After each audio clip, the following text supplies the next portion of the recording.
زمارونو اعتکاف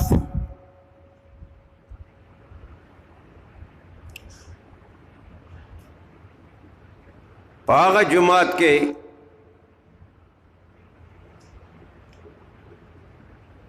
کول پکاری چه کم جامع جماعت ہوئی یعنی کم از کم 5 وقت منز پاغے کے کی ندا سے جماعت کے دا اعتکاف دا عمل پکار ہوئی اعتکاف پا حقیقت کے دے ناستے توئی جماعت کے چے دا اعتکاف ارادے کول والا زان دا پارا دا کم و زائنو انتخاب کی او پا حقا زائنو کے کینی او عبادت کئی دے عمل توئی اعتکاف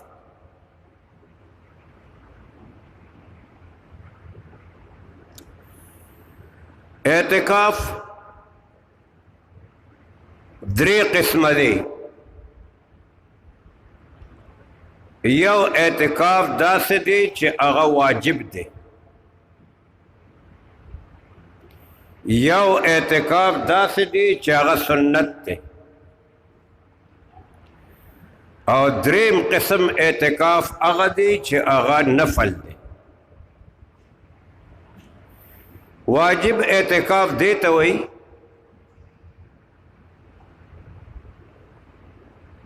یو مسلمان بندہ ہوئی چا قدمات دا فلانے کار اشو زبا دوم رورز اعتکاف حکم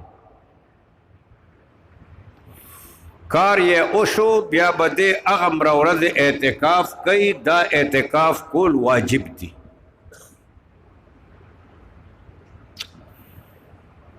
دویم اعتکاف دے اغا سنت تے سنت اعتکاف دا دی رمضان دا میاشت دا آخری ورځو اعتکاف دے دا آخری عشری اعتکاف دے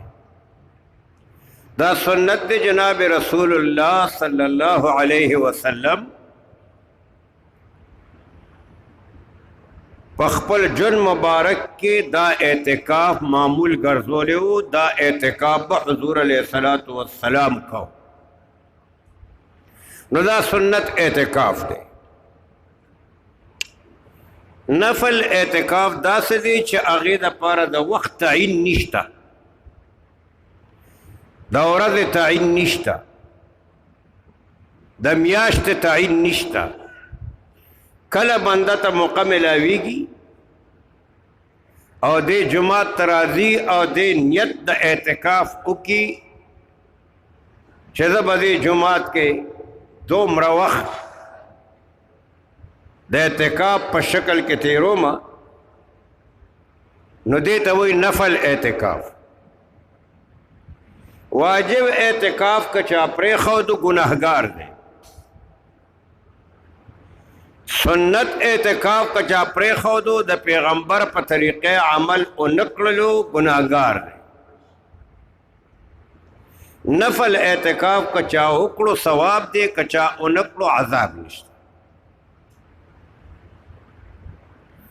سنت اعتکاف چا کم دا دے آخری عشرے دے کہ یو محلہ کے یو کلی کے یو علاقہ کے یو کس کے ناستو نہ دا ټولو غاړه آزاد شو څنګه چې د جنازې مونځ دی څه کسانو د جنازې مونځ وکړلو نو د ټولو غاړه آزاده شوه که چام ونه کړلو نو د ټولو غاړه بنده ده دغه شان دا سنت اعتکاف هم کہ یو کس دا محلے کے ناستو یو کس دا کلی کے ناستو دا یو علاقے کے ناستو اعتکاف یو کو داغا محلے داغا کلی داغا علاقے دا خلقو غاڑا آزاد ہے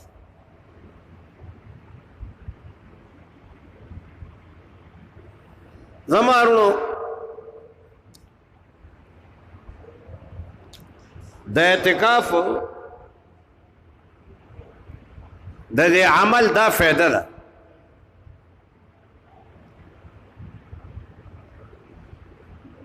چې دته د الله د پیغمبر په سنت باندې د عمل کولو په وجه باندې ډیر زیات اجر ملو شي. دا د اعتکاف د عمل کوي. بنیادی طور د اعتکاف د عمل د دې لیلة القدر د حاصلولو دپاره دی. یو بنده اعتکاف باندې کینی دی بل څه کوي، خدای به عبادت کوي، تلاوت به کوي، ذکر به کوي، دی به خوب کوي، دی به آرام کوي. د دغه خوب او آرام هم الله پاک په عبادت کې حسابوي. دا ضروري نه ده چې معتکف دی ګنې ټوله ورځ او ټوله شپه لګیا وي عبادت دی کوي. نه، په ده باندې د نفس هم حق دی. دی به آرام هم کوي، دی به خوراک هم کوي، دی به څښاک هم کوي. د دغه خوړل او څښل او آرام او خوب هغه ټول الله رب العزت دته په عبادت کې حسابوي. اوس زمانو که چېرې د معتکف د 10 ورځې او شپې دی په دې ټولو شپو کې عبادت وکړي او ثواب ګټل غواړي او دی د لیلة القدر په تمه باندې دی، نو الله پاک به د ده د هره شپه هره ورځ چې کوم دی د لیلة القدر په انتظار کې حسابوي. نو که دا 10 شپې او ورځې یو سړي عبادت وکړو، اوس د دې 10 شپو د ورځو عبادت ثواب به څومره شي؟ د دې د عبادت ثواب به شي تاسو الله پاک خوشحاله کا 8,000 او 33 او 4 میاشتې 800 کاله 833 کاله او 4 میاشتې دا د 10 ورځو برابر شوي. الله پاک به دې معتکف ته په دغه اعتکاف باندې د دې 10 ورځو شپو د عبادت ثواب دومره ورکوي. نو ما عرض دا کولو چې د اعتکاف عمل چې دی دا معمولی عمل نه، دا د ډېر لوی ثواب والا عمل دی. او د اعتکاف مقصد دا وي چې دا جومات د الله در دی، دا د الله کور دی. دا څه ده لکه یو سړی چې د چا په در باندې په دروازه باندې د چا په خپو باندې کینی او هغه ته وایي چې زما دا ضرورت دی، دا حاجت دی چې تر کومې دی زما دا ضرورت پوره کړی نه زه به دې ځای نه پاسم. یقیني خبره ده چې د چا په دروازه کې بنده دغسې کیني او که ډېر سخت دله انسان هم وي نو هغه یقینا د هغه ضرورت پوره کوي. نو دا بنده چې د اعتکاف دپاره د الله په دې کور کې کینی دیم داسې ده چې الله پاک دا سوال کوي چې خدای ستا په در کې ناست یم او تر هغې نه پاسم چې تر کومې دې ما ته مغفرت او بخشش نه وي کړی. نکل جائے دم تیری قدموں کے نیچے، نکل جائے دم تیرے قدموں کے نیچے، یہی دل کی حسرت یہی آرزو ہے. بس ذرا غلیم ستا قدمونو کې ستا در کې ناست یم او زما زړه دا غواړي چې زما سا دې ستا په دې در کې وځي. عرض ما دا کولو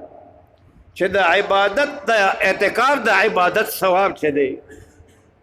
دا د الله رب العزت په نسبت باندې ډېر زیات دی. او دا بنده چې د الله په در کې دغسې کیني او دې دا ارزو کوي چې خدایه تر څو دې زه بخښلې نه یم نه پاسم، یقینا الله رب العزت دا بنده معاف کوي. الله رب العزت دا بنده بخي. الله پاک ډیر زیات مهربان دی. دا غي وجه دا ده چې د الله د در نه بغیر خو د بنده بل در نشته کنه. د دې وجه نه ما عرض کو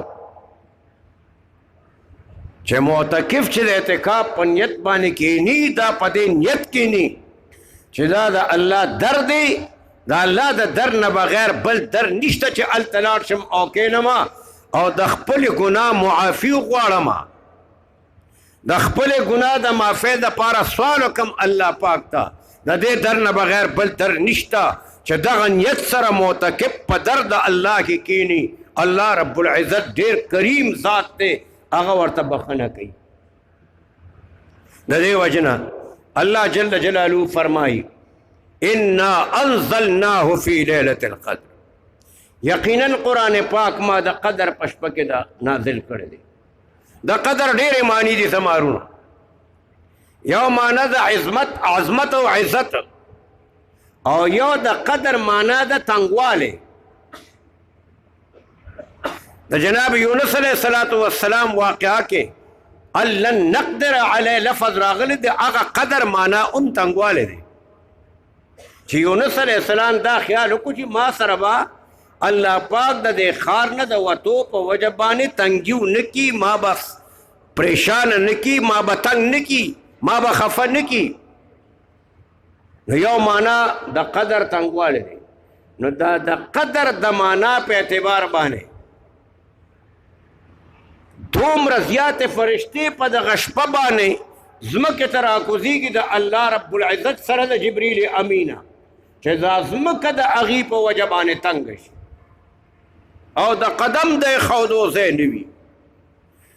الله فرمایي وما ادراک ما لیلة القدر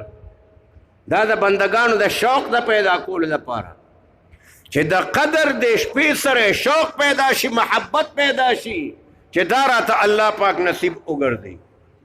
نو د شوق دپاره الله پاک بندگانو ته وایي هر بنده ته خطاب کوي جناب رسول الله علیه السلام ته خطاب دی هر مخاطب ته خطاب دی وما ادراک ما لیلة القدر تا ته څه پته شته چې د قدر دا شپه کومه شپه ده د دې معنا دا ده چې دا ډېره زیاته عظیمه او مبارکه شپه ده ډېره د ثوابونو نه ډکه شپه ده دا د قدر والا شپه خو زما روح دا شپه به هله میلو شي چې بنده د دې په تلاش کې دا لس ورځې کیني د دې وجه نه بعضې بزرګانو ډېره مزیداره خبره کړې ده وایي ګوره چې تا په زړه کې د شپې قدر وي نو الله پاک به تا ته لیلة القدر نصیب کړي او که ستا په زړه کې د شپې قدر نی او ته د شپې کښېنې نه نو تا ته به الله پاک د لیلة القدر څه درکړي نو فرمایي من لم يعرف قدر الليل لم يعرف ليلة القدر چا چې د شپې قدر وکړو هغه ته به لیلة القدر میلو شي او چا چې د شپې قدر ونه کړو هغه ته به لیلة القدر څه میلو شي لیلة القدر خیر من الف شهر تنزل الملائکة والروح فیها الله فرمائی تنزل الملائکة فرشتے بنازلیږي او بیا خدای پاک فرمای خاص کر د فرشتو سردار جبریل امین د روح نه مراد جبریل امین دی اب نازلیږي او دا فرشتي د الله پاک سره د جبریل نه چې راځي دا به زما رونو د مسلمانانو سره مصافحې کوي هر کور ته به یو د مسلمانانو سره مصافحې کوي صرف هغه کور ته به نه ځي چې کم کور کې سپي وي او په کم کور کې تصویرونه وي هغې ته به نه ځي نور به هر کور ته ځي او د هغې اثر به دا وي چې د دې انسان په زړه کې به یو قسم یره پیدا شي د دې انسان په زړه کې به د الله د عبادت او د بندګۍ جذبه پیدا شي د دې زړه کې به نرمي پیدا شي دا به علامت وي نو الله جل مجده فرمایي چې په دې شپه کې تمام فرشتې سره د جبریل امین نه برازي سلام او الله فرمایي دا فرشتې به د مسلمانانو باندې سلامونه اچي د سلام معنا دعا ده یعنی دا فرشتې به د مسلمانانو بندگانو ته دعاګانې کوي اوس دې نه به هغه مسلمانان محروم وي چې کم په ګناهونو کې مبتلا وي او دا به د هغه مسلمانانو دپاره وي چې کم مسلمانونه د الله عبادت او کم مسلمانان د الله عبادت او بندګۍ کې لګیا وي هي حتی مطلع الفجر او الله جل جلاله فرمایي چې دا د قدر د شپه داسې یو ګنټه نیمه نه ده، دا 2 ګنټې نه ده، دا 3 ګنټې نه دي، دا د ماښام نه واخله تر د صبح صادق پورې دا شپه ټوله ده. او زما ورونو ځکه حضور پاک صلی الله علیه وسلم ارشاد فرمایي تاخ شپو کې تاسو را دې تلاش ډېر زیات کوئ، 21 23 25 29 یو کم 13. او بعض بزرګانو یو ډېره عجیبه خبره کړې ده، وایي زیات امکان چې دی نو هغه په 29 شپه باندې دی. هغې لپاره هغې یو خاص خبره کړې ده، وایي چې د لیلة القدر که تاسو را دې دا حروف وشمارئ، دا حروف 9 دي. لام دی یا ده، بیا لام دی، بیا تا ده، بیا الف دی، بیا لام دی، بیا قاف دی، بیا دال دی، بیا را ده. دا 9 حرفونه دي. او د قدر دا لفظ د قرآن پاک په دې صورت کې 3 کرتې راغلی دی. نو وایي 9 له چې 3 کې ضرب ورکړې 9 3 27. نو وایي زیات امکان چې دی هغه 29 شپه باندې دی. الله رب العزت دی د دغه اعتکاف توفیق مو تاسو ته راکړي چې د چا ارادی نو انشاءالله نن به د ماښام د مون نه وړاندې د انور پرېواته نه وړاندې به کښېني. دا اعتکاف نارینه دپاره هم سنت دی، دا د زنانه دپاره هم سنت دی. زنانه به د خپل کور کم ځای چې د مونځ دپاره خاص کړي هغه ځای کې به کښېني، که خاص کړي نی ځای نو ځای به ځان دپاره یو ګوټ کې خاص کړي او په هغه ځای کې به ناستئ. که د کور ضرورت پېښېږي د کور نورو زنانو ته دا د هغې طریقه م ښولی شي دا کار داسې وکړه، دا شی ضروري دی دا وکړه، او دا به خپل اعتکاف هم کوي. نو ضرورت به هم پوره کېږي او ثواب به هم ورته الله رب العزت ورکوي. د دې وجې نه ورونو الله پاک دی وکړي چې مسلمانان د اعتکاف دپاره کښېني